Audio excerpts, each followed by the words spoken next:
A strange land.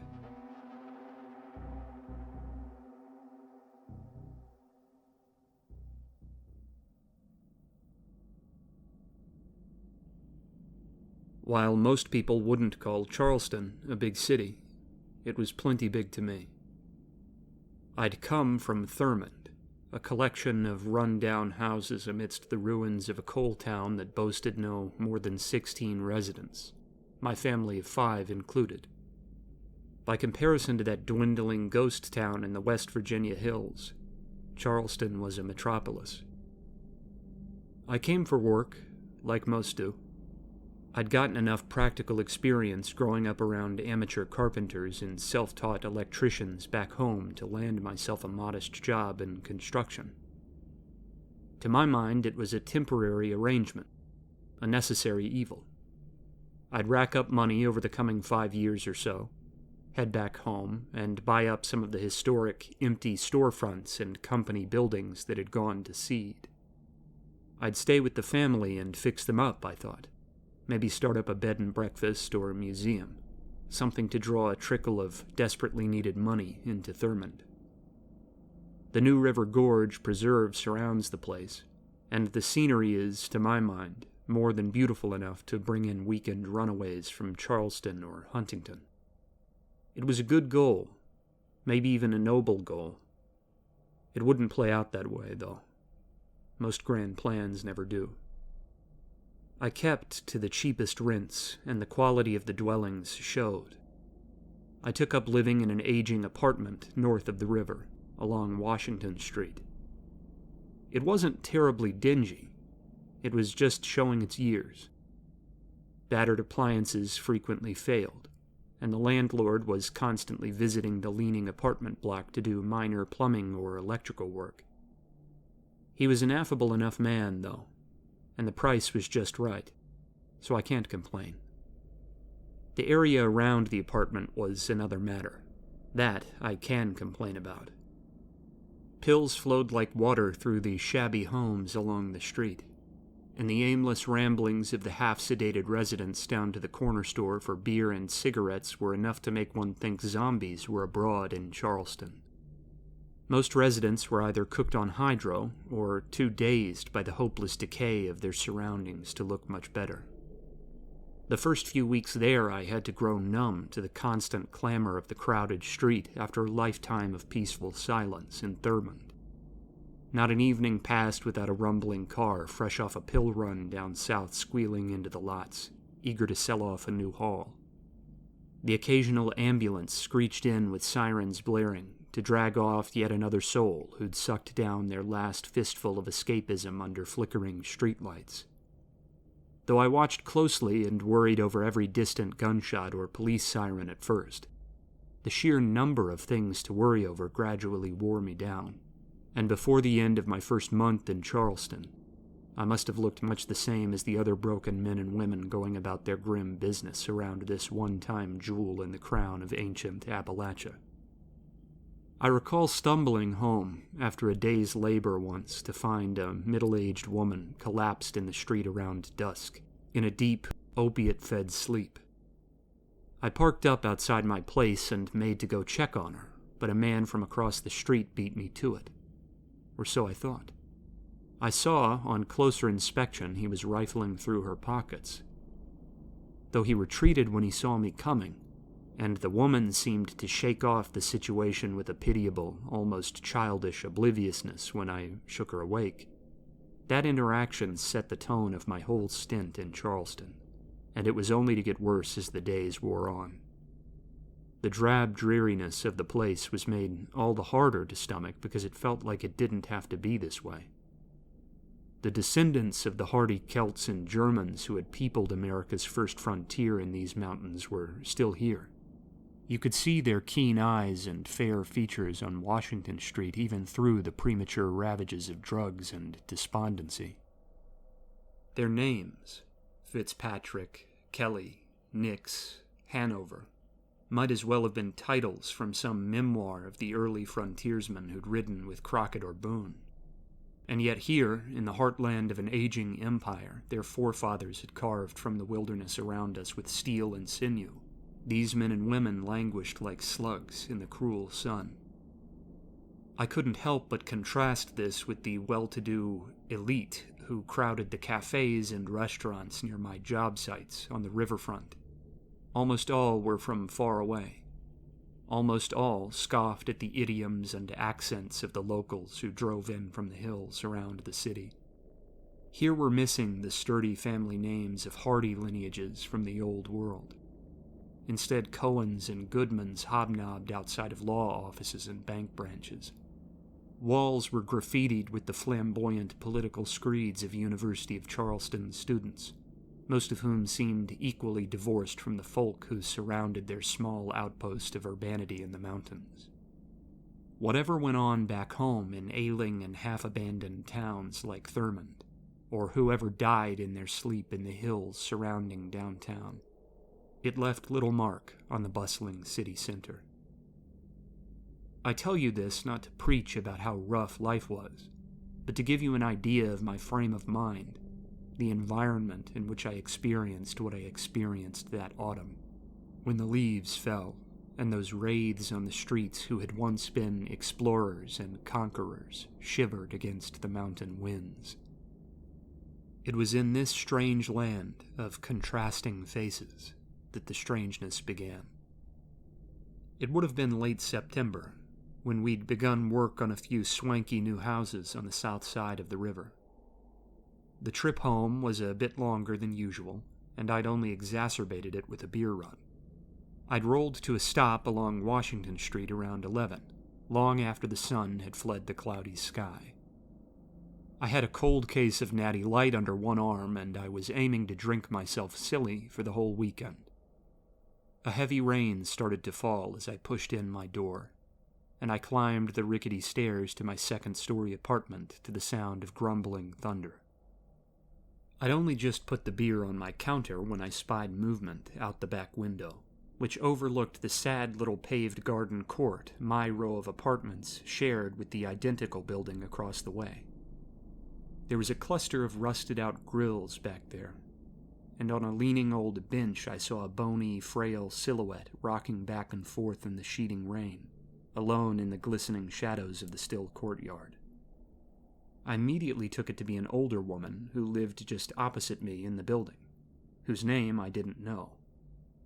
We'd swap hellos once in a while, in the transient sort of way you do passing in the hallway. Though I'd never really talked with her, she reminded me a great deal of my grandmother back home. Same accent, same bearing, same affable smile.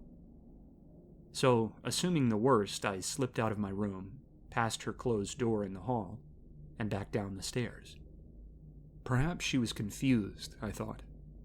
My own grandmother's deteriorating mind had led her to wander, and I projected these infirmities onto my neighbor as I pushed out the back door into the rain. The storm ate up the sound of my footfalls as I walked out onto the pavement. She wasn't there. I suppose I should say the figure wasn't there.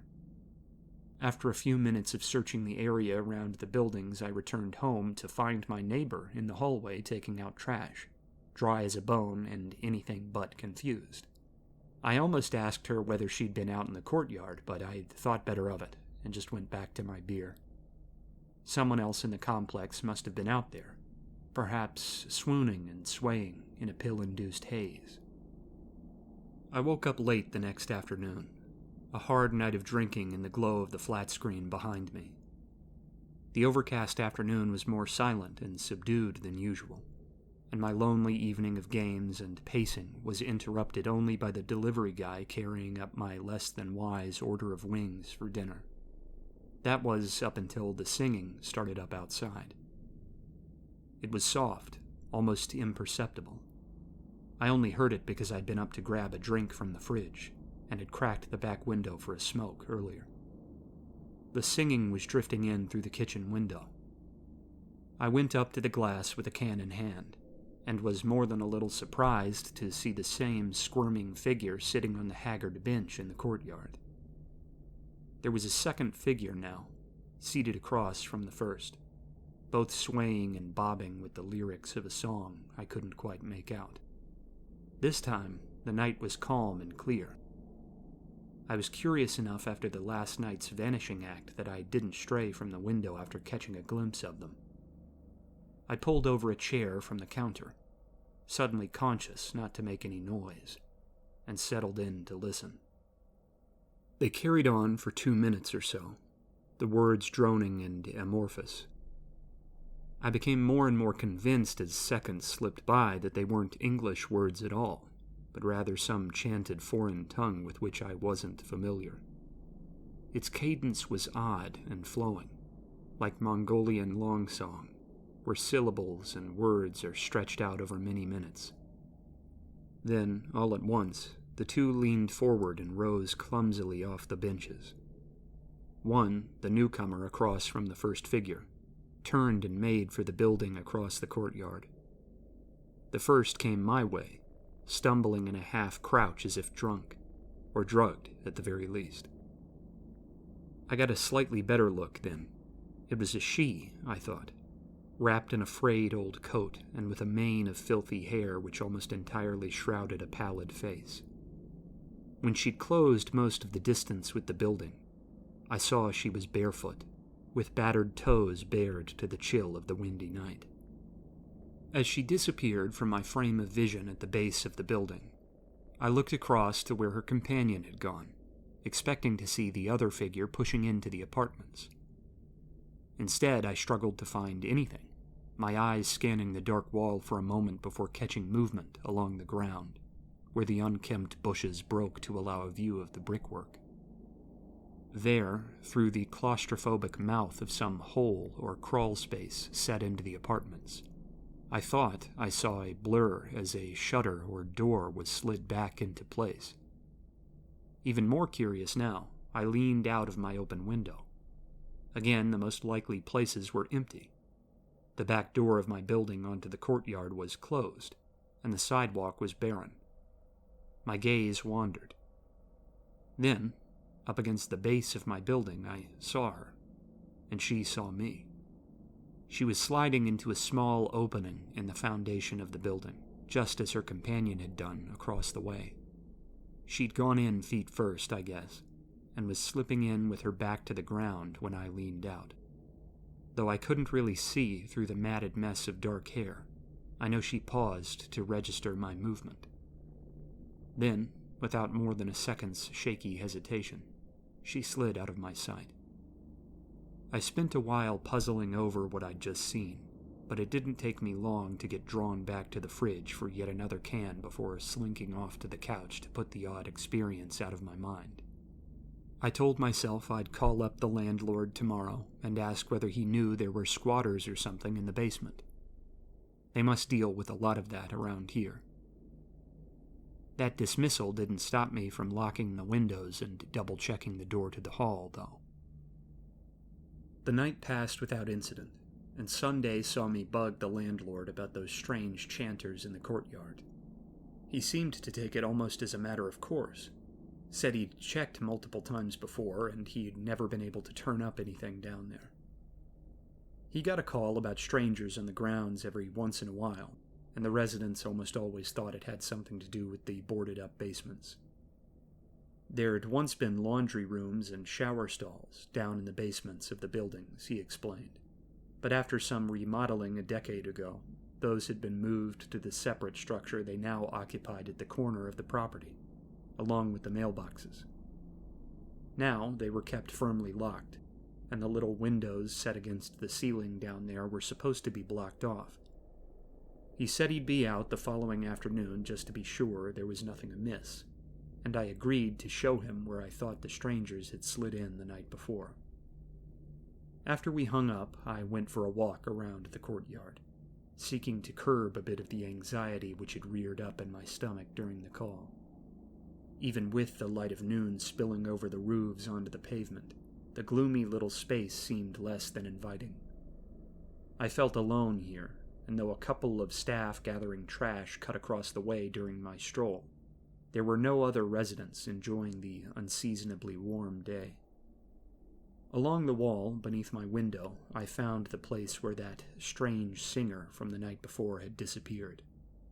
It was an old basement window, set into the foundation just above ground level, its glass having long ago been shattered. Behind the frame, a rain-damp piece of plywood barred the way. Tentative as an animal testing a trap, I prodded the plywood with my foot. When it bent back like flimsy cardboard at my touch, I quickly pulled back and moved away. The forgotten space beyond was dark, and I didn't care to disturb it.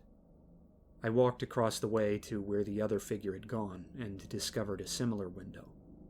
Both buildings had many such openings along the ground, and almost all would be easily accessed by anyone determined to crawl into the dark and out of the elements. That night, I sat up late in the kitchen overlooking the courtyard, waiting for the strangers to appear again. But they never came. I heard no singing and I saw no motion, and somehow that made me nervous. I didn't know why, for the basements were cut off from the rest of the buildings, and I was far from the ground on the upper floor. Whether real or not, the image of people crawling around in the pitch darkness beneath the apartments was an unsettling one, and it was only after I began to worry about resting up for work that I finally turned in around 4. A knock on my door woke me up just a few hours later, and I emerged to find the landlord waiting with keys in hand to check out the basement. We swapped pleasantries, wound out of the building, and made our way to the far side, where a cellar door was chained shut at the base of a short stone flight of stairs. He expertly produced the required key, slid free the chain, and pushed inside. Emboldened by his total lack of concern, I followed. What lay beyond the heavy door was a series of several barren rooms connected by a low-ceilinged central hall. The rooms hosted long-defunct dryers and washers, but were otherwise void of anything save scattered trash, needles, and cans. The dust lay so thick upon the floors that it shifted like silt beneath my boots, and through it here and there among the impressions of shoes were scattered the outlines of bare feet in the gathered grime. My landlord called out a few times, waving a flashlight around the area like a magic wand to spook away any lurking trespassers. We found nothing but empty space. I even checked the rusting machines, but nothing awaited me inside past the gathered webs and dust of many years. Though I pointed out the bare footprints to him, my landlord assumed the squatters had taken off after being seen. We did a cursory check of the basement on the far building, but it seemed equally empty. He thanked me for my vigilance, told me to let him know if anything else came up, and headed straight out after locking up the basements, leaving me to climb back upstairs to get ready for work. I passed that Monday at the worksite with eerie images of the empty basement gradually being buried under the humdrum monotony of the job, and by the time I drove home that evening, I'd pushed the whole sequence of weird events out of my mind. I went inside, mounted the stairs, and swung wide the door of my apartment, just happy to be home. With the door locked behind me, I went to the back window and was glad to find the courtyard below was empty. I smiled. The expression disappeared when I turned around to see a crumpled paper bag resting on the kitchen counter. I racked my brain for a reason it would be there, deciding the landlord must have left me something while I was out. Perhaps a thank you for the heads up. I unraveled the bag, at first believing there was nothing inside. Only when I'd opened it did several tiny objects spill out to clatter on the countertop. All were round, yellowish, unmarked and unadorned. Pills, perhaps. I picked one up and held it to the light. It was a tooth. What followed this realization was a frenzied search of the apartment, but it turned up nothing. The door had been firmly locked, the windows undisturbed, and the whole of the home was in pristine condition. There were no cupboards or closets unchecked, and every one turned out empty. I called the police, but other than taking the teeth off me and confirming they looked human, there was little to be done that night. I went back up, locked myself in, and hung towels as makeshift curtains over my back windows, suddenly feeling like a caged animal in a zoo enclosure. I cursed that I had no weapons past knives in the kitchen. I kept an end table up against my bedroom door to give me some solace in the absence of a lock. I stayed alert almost till morning, only slumping over where I'd propped myself up in bed as the first hint of dawn slipped in past the towel covering the window.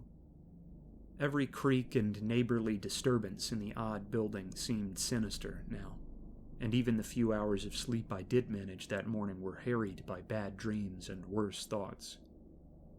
I told the foreman I was sick that day. It was the first such call I'd made, and I felt bad about making it. But I was so scatterbrained that Tuesday, driving a car across town sounded suicidal. The landlord dropped in around noon and asked about the teeth, but I had little to tell that the authorities hadn't already told.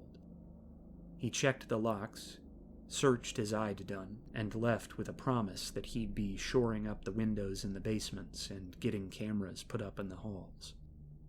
That did little to comfort me, as the afternoon sped on towards dusk, and the clouds overhead devoured the setting sun. Tuesday night was much the same as Monday night, at least at first. I holed up in the bedroom like a spider in a burrow, though I hardly felt like a hunter.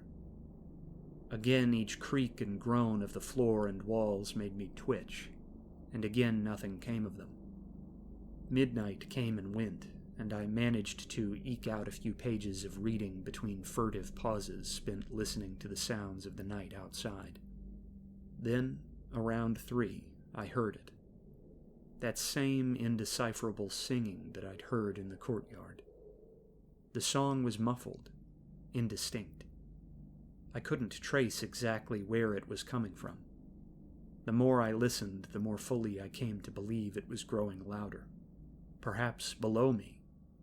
I got up from bed, trying to keep my silence.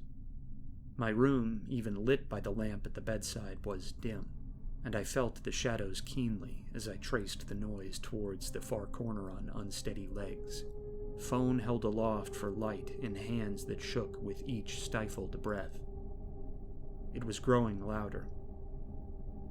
Just as I reached my closet door, the noise stopped. I froze, my weight groaning through the old floorboards, my ears straining for any strange sound. Heartbeat bled into fevered heartbeat, and just as I had begun to try and convince myself I'd imagined the whole ordeal, a low creak sounded from within my small closet. It was a wooden noise, a bending board or a strained plank, not dissimilar to the noise my own feet had made a moment before. Again it sounded, silent and subdued, barely detectable through the thin panels of the door. I leaned in, somewhere between desperation and disbelief. Was someone moving around downstairs? I'd never heard a neighbor's noises so clearly before, but then again, I was on edge now. Surely I was making something out of nothing. Then, slowly, the closet doorknob began to turn. I hesitated only a moment before slamming my shoulder into the door and pinning it to the frame, planting my feet on the floor. I don't know how I held on to enough clarity to take up the phone and call the police, but I did. The door rattled and shifted as something wiry slammed the other side, but it was not enough to budge me. So it went for several long moments as I rattled off my address and apartment number to the operator, tossed aside the phone, and braced for the frenzied shoves and scratching that sounded against the door. It wasn't long before they tapered off, though. I fancied I heard the scuffling of long nails and worn feet on the hardwood of the closet floor within, almost animal-like, skulking away towards the back wall. Even when silence had reigned within for a full minute, I didn't move. When lights and sirens poured in around the shroud I'd tossed over the window, I pulled away long enough to shift the table aside from the bedroom door and back out into the hall to unlock the apartment door. My eyes never left the closet, and I counted only 30 or 40 seconds before several officers poured in and started asking questions. I was shepherded out to the street, where I shivered in an undershirt, telling them all that had transpired while uniformed men poured up and down the building's stairway. At first, they seemed incredulous. Then they seemed worried. Finally, after more than an hour of yet more cars rolling onto Washington Street with sirens blaring, they started escorting other residents out to wait on the road alongside me. I would only learn the details later, after the landlord addressed the residents a few days afterward. My closet had been empty. At first, this raised tempers, but it was soon noticed that 2 floorboards against the far wall were just slightly buckled. They were pulled up with ease, and beneath, a tiny, well-worn slipway in the insulation between my floor and the ceiling of the apartment beneath wound off out of sight. No officers were small enough, limber enough, brave enough to try crawling the makeshift tunnel, but based on what had happened days earlier, they began to canvass the empty basement. There, more tunnels were found. One wound off through meticulously broken concrete, which had been hidden by dryer debris, and it surfaced in the basement of the opposite apartment block. Another cut into the base of the wall behind an old washing machine and corkscrewed through nearly 200 yards of earth before surfacing in the unfinished cellar of an old house across the street. But the one of most interest went up through the ceiling into the first-floor utility closet, and from there wound into a secluded nook in nearly every apartment contained within my building. They nearly tore down the twin buildings, searching for the emaciated men and women that had been living in the basements. All in all, some 19 people were found, all of whom were at first taken to be mad, or at least mentally impaired. They would not speak, nor would they cooperate. 2 were killed in the process of being removed from where they lurked in the walls of my elderly neighbor's apartment as they produced knives and tried to flee the room. Several others were seriously hurt during their arrests. Beyond these 19, a further 4 semi-mummified corpses were found stripped of internal organs and wrapped in trash bags to molder in the rafters of the cramped attic, where they had gone mistaken as yet more old belongings for many years. They were all, as it happened, ex-residents or guests in the apartments, and had all been missing for some time. The rampant opiate use going on in the buildings had made most of the disappearances easy to dismiss, because the people in question had been either steeped in criminal histories or avid users whose social contacts were few and far between. They were all, I learned much later, missing their teeth. Gradually, other residents came forward with stories about missing food or strange shifts in household items they'd long been dismissing as the result of faulty memory. Odd noises we'd long pinned on night owl neighbors were now re-examined. In the months following the discovery, most who could afford to break lease did so, if the clamor of the renovations being done to the buildings was not enough to budge them, then the memory of what had lurked there certainly was. I stayed. That isn't to say I wasn't still on edge. I put a bolt on the closet door and kept it there long after the floor had been totally redone and the claustrophobic slipways through the walls were filled and sealed. I just stayed and focused on the goal. To my mind, the sooner I had my money, the sooner I could escape the aimless, decadent press of the rotten city for home. I've only recently decided that now's the time. I've not reached my goals yet, but I've secured the bare minimum I need to get out, and I'm willing to take a chance. That's only partially because of the bad memories, the drugged despondency and cluttered busyness of Charleston. It's mostly down to what's come out in the past couple years about a new strain of drug that swept the mountains, something a lot of my friends on the worksite called the cold. The stuff was only ever muttered about. After all, there were more than enough pills being dragged in from distant, easy-handed clinics to satisfy most aimless locals. This carried another layer of mystery, though. It's injected, as far as I know, and whatever's used to make it seems more akin to the stuff used in plastics than anything recreational. The materials are stolen from factories far away, so it's said, and driven in by savvy men along the riverfront who sell it cheap as salvage to less than friendly faces which have poured in from south of the border to manufacture it. People in the city government, long more interested in appeasing morals beyond the mountains than protecting the people they govern, have let it run rampant. I've heard more than a few stories around town. Stories that suggest any word of the cold is being kept hushed up, that it might have had something to do with all that's happened to me.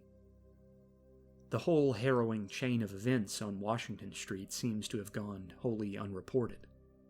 Other similarly unreported stories have garnered the status of folktales around Charleston, of a den of homeless men who ate one another in the dense woods just east of town, and of a mother who disappeared for months into the cellar of an abandoned warehouse where she became a sort of boogeyman to the neighborhood children who had to risk the sidewalk past the ruin at night. The cold does something to the frontal lobe, they say, destroys higher functions, eliminates language recognition. The user gradually grows ever more silent and violent. Most curious of all, they seem to become averse to bright light, especially abhorring the light of the sun. I don't know about any of that. What I do know is that the people they pulled out of the walls in my apartment building that night were more ghoul than man. Their eyes were a bloodshot black, their skin a yellowed leather, their fingers gnarled and crooked. Even with years between me and that night at the closet door, I was just as frightened last week when I saw a familiar figure on the drive home. I don't think it was the same woman, if I can even call the poor wretch that I saw in the courtyard that night, but all the same, that's the connection my mind made. Like a wraith pulled straight from my memory and tossed onto the roadside, it shambled into the glare of my headlights before scuttling back into the trees, seeming dazed and confused. Whatever the cold is, there's a feeling about the place now that's even worse than the shadow that hung over Charleston when I arrived. The city itself seems darker, somehow, sunken under a veil that runs far deeper than the old, dimming streetlights can probe. I'm getting out, while the getting is good. I only hope this cold doesn't creep out past the city limits, as the pills have done.